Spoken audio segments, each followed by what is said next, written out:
ஓம் சக்தி பராசக்தி.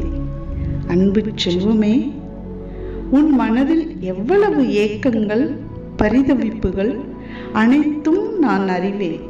நீ எவ்வளவு தாங்கும் சக்தியை கொண்டுள்ளாய் என்று உன் மன வலிமையை சோதிக்கும் அளவிற்கு எல்லா நிகழ்வுகளும் நடக்கின்றன.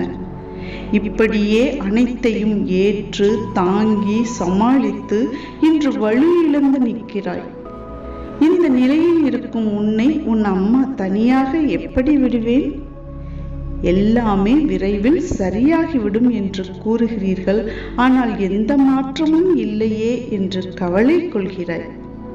உனக்கு நடக்கும் சந்தோஷங்களில் நான் எளிதாய் கிடைக்கச் செய்ததாக தோன்றி சந்தோஷத்தில் என்னிடம் நன்றி கூறுகிறாய். அப்பொழுது நான் என்ன செய்தேன் என்பதை நீ யோசிப்பதற்கு உனக்கு கணம்